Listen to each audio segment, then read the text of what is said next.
La sociología de la historia. ¿Qué es la sociología de la historia?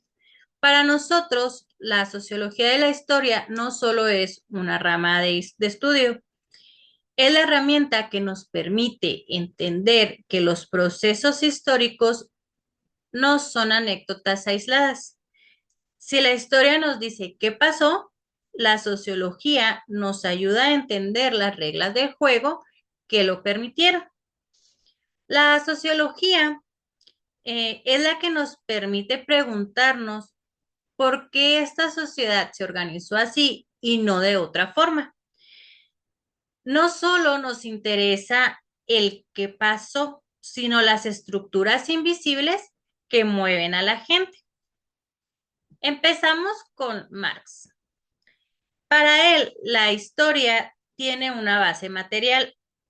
No son las ideas de los reyes que cambian el mundo, sino la forma en que los hombres se organizan para trabajar. El concepto clave aquí es el conflicto. Cuando revisamos eh, sobre Marx, entendemos que el cambio social ocurre por una contradicción. La tecnología y las fuerzas de producción avanzan, pero las leyes y las clases sociales se quedan atrás. Ese choque es el que genera ese salto histórico. Durkheim ve la historia desde otra perspectiva, la de la integración. Él se pregunta cómo es que la sociedad no se ha desintegrado a pesar de tanto cambio. Aquí es donde entra la solidaridad. Pasamos de una solidaridad mecánica que está basada en la semejanza y entramos a una sociedad, a una solidaridad orgánica que nos dice que está basada en que todos somos diferentes, pero nos necesitamos. El cambio social para Durkheim es una transición de funciones y la sociología sirve para diagnosticar cuando esa transición está enferma o en anomía. Con Weber es un poco más profundo. Él no cree en las leyes universales como Marx. Él nos dice que para entender el cambio histórico hay que mirar la acción social y el sentido que le damos nosotros. Un gran ejemplo de sus textos es la ética protestante, cómo una idea religiosa terminó impulsando el capitalismo. Weber nos advierte que el propósito de la historia ha sido una marcha hacia una racionalización, pero nos deja con una duda. ¿Estamos construyendo una sociedad más libre o una jaula de hierro burocrática?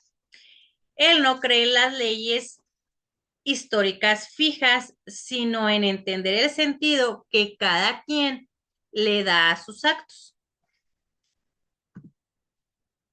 Para Montero, Montero nos habla sobre la posmodernidad, el panorama, que su panorama cambia y ya no creemos en esos grandes sistemas. La posmodernidad es la crisis de la razón, sumando a esto la globalización. Y vemos que el cambio social hoy es instantáneo. La globalización ha disuelto el tiempo y el espacio, obligando a la sociología a dejar de mirar solo la nación para mirar redes globales complejas.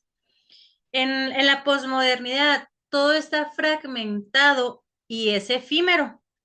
La globalización ha hecho que ese tiempo y ese espacio se compriman y ya no analizamos solo naciones, sino redes globales. La sociología hoy trata de entender cómo construimos una identidad en un mundo que cambia cada vez más rápido. La globalización y el mundo contemporáneo. La globalización no solo es económica, es una interconexión que disuelve las fronteras del tiempo y el espacio y genera nuevas formas de desigualdad, pero también de resistencia. La sociología aquí estudia la tensión entre lo local y lo global. El cambio social en sociología. No solo el movimiento es una alteración significativa de las estructuras sociales y los sistemas de valores. Es el concepto puente entre la sociología y la historia. Estudiar el cambio social según Weber o Durkheim nos ayuda a diagnosticar hacia dónde va nuestra propia sociedad. En conclusión, estudiar a estos pensadores es entender las herramientas con las que se construye el presente. Marx nos dio una crítica económica, Durkheim el análisis de las instituciones y Weber la importancia de las ideas. Comprenderlos nos permite hacer una historia más densa, más explicativa. Nos habla sobre la importancia de ese cambio social y la sociología pues no solo sirve para observar el mundo, sino para entender las tensiones que nos permite transformarlo. La sociología le da a la historia el marco teórico para que los hechos dejen de ser simples anécdotas y se conviertan en procesos con un significado político y social. Por mi parte es todo. Muchísimas gracias y gracias por su atención.